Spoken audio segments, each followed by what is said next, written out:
Okay, we're gonna take a look at how to paper mache our crayon next, because so far we've built it, but we haven't added any of the color or the glue yet. So paper mache is kind of just like a really thick, goopy glue. It's almost like the glue in your glue bottle, but it's a lot stronger. So you need your tray with your paper mache. You can even use a little bit of a brush if you wanna brush the glue on, but your hands are definitely gonna get very goopy today. You're gonna pick a big piece of paper that matches the color that you want your crayon to be. So if I want my crayon to be red, I'm gonna grab a big sheet of this red, really thin paper. Now what I'm gonna do is start cutting or ripping strips. That means little pieces long at a time. So I can cut them up and rip them and get them ready to go, a few at a time, so that I'm ready to put them onto my crayon. So I'm just gonna take my glue and put my paintbrush in the glue. I'm just gonna start by wiping some glue onto the first spot of the crayon, wherever I want to start, all the way around. Then I'm going to take my first paper strip and just lay it on top of the glue and use my hands to smooth it out. Your hands are going to get really messy today. Again, you're going to have to use your hands a lot to smooth this out. This is a sculpture, so you have to kind of sculpt it as you go. Now you can kind of see it's a little bit dry still, so now I have to go with another layer of glue on top and make sure it's really sticky all the way around. There should be no dry spots anywhere. So now once it's really gluey, I'm gonna smooth it out again with my hand and really press the glue into the paper.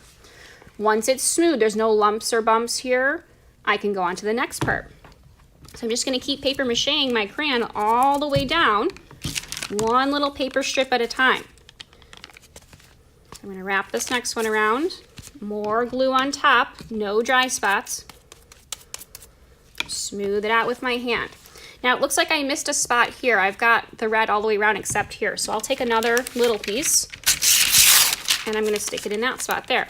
You can even overlap your paper a few times. It will not matter how many times you overlap the paper if you wanna get a thicker color.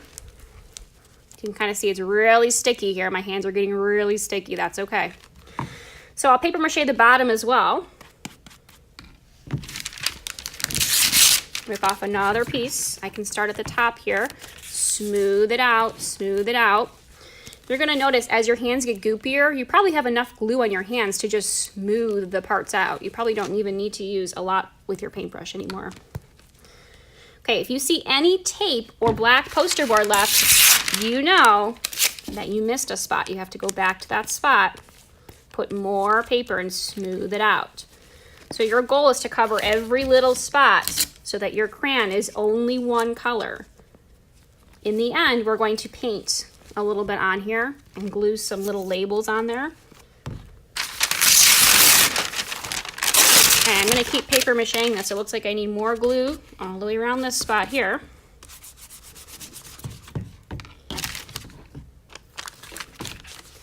And smooth it out with my hands.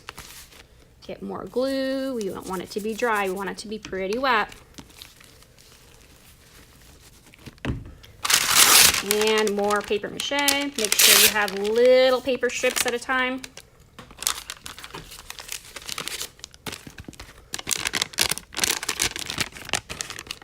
Make sure it's nice and smooth. We don't want any big lumps or bumps in here.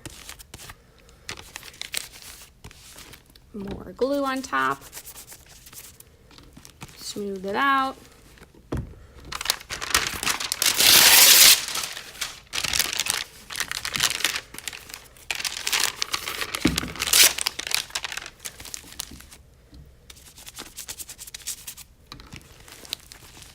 Okay, once I get to the tip of my crayon here, everything looks like it's good. It looks like everything is kind of smoothed out. The tip of my crayon, I'm gonna finish that up.